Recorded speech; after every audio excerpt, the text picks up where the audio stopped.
मला उद्याचा दिवस आता एक द्या, मी उद्या दुपारी तुम्हाला कॉल करून सांगेन की होणार आहे की नाही.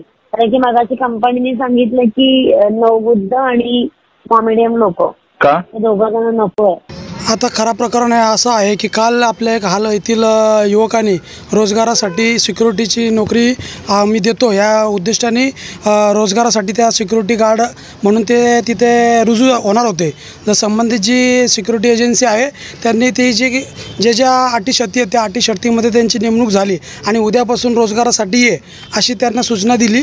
सूचना दिल्यानंतर संबंधित व्यक्तीने दुसऱ्या एक माझा मित्र आहे त्याला पण रोजगाराची गरज आहे तर त्याला पण रुजू करावा. त्यासाठी संबंधित जी व्यक्ती आहे त्याला मोबाईल नंबर दिला आणि मोबाईल नंबर दिल्यानंतर समोरच्या व्यक्तीने असं त्यांना फोन करून सांगितले का मॅडम आताच तुम्ही जे एकाला रोजगार दिला तर मला पण रोजगाराची गरज आहे, मला पण रोजगारासाठी मी इच्छुक आहे तर मला पण तुमच्याकडे रोजगार मिळावा.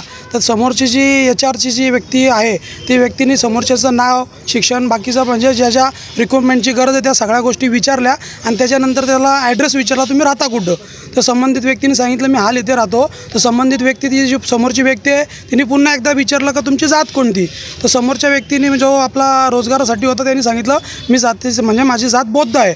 तर समोरच्या व्यक्तीने एकही क्षणाचा अवलंब न लावता असं समोरून स्टेटमेंट दिली की जी सदर कंपनीसाठी मी एम्प्लॉयमेंट तिथे पुरवते तर त्यांची अशी रिक्वायरमेंट आहे की बौद्ध आणि मुस्लिम या कम्युनिटीचे लोक आपल्याला रोजगारासाठी नको आहे. परंतु सदर व्यक्तीची आम्ही जी रेकॉर्डिंग ऐकली जे पुरावे बघितले त्या पुराव्यातून हेच निष्पन्न होतं की कुठंतरी या खालापूर MIDCच्या मार्फत बौद्ध आणि मुस्लिम लोकांना टार्गेट करून त्यांना रोजगार नाही घ्यायचे असे काहीतरी इंटरनल यांचे सेटलमेंट झालेले आहेत का. त्याच्यामुळे जो हा बेरोजगारीचं प्रमाण वाढत चाललेलं आहे त्याची नक्की कारणं ही आहेत का. तर ही एवढी सगळी प्रश्न घेऊन आम्ही आदरणीय DSP कदम साहेबांना भेटलो. सर्व समाजाच्या घटकातील समाजाचे कार्यकारी पदाधिकारी आम्ही त्यांच्याकडे एक शिष्टमंडळ जाऊन ही चर्चा केली. तर त्यांनी आम्हाला समोरची जी व्यक्ती आहे त्याच्यावरती जे गुन्हे लागतील ते गुन्हे नोंदवण्याचे आम्हाला त्यांनी आश्वासन दिले आणि गुन्हे नोंदवायची प्रक्रिया आता चालू झालेली आहे.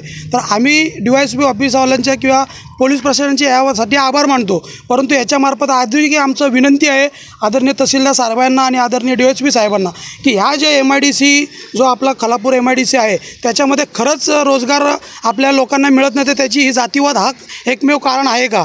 जर कारण नसेल तर आम्हाला ह्या MIDCतून जो डाटा आहे जर आमच्याकडे 100 इंडस्ट्री तर 100 इंडस्ट्रीमध्ये किती बौद्ध तरुण आणि किती मुस्लिम तरुण कामाला आहेत.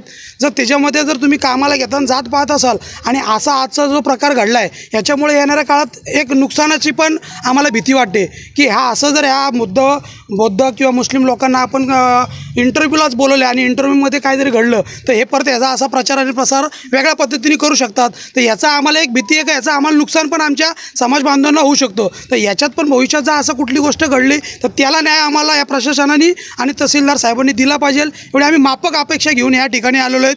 यातून आम्हाला कोणतंही जनआंदोलन किंवा कोणतंही कायदा सुव्यवस्था बिघडल असं आमच्याकडून कोणतेही कृत्य होणार नाही. फक्त शासनाकडे जे आम्ही मागणी केली ते लवकरात लवकर त्यांनी आमची मागणी मान्य करून आम्हाला न्याय द्यावा एवढीच आमची माफक अपेक्षा आहे.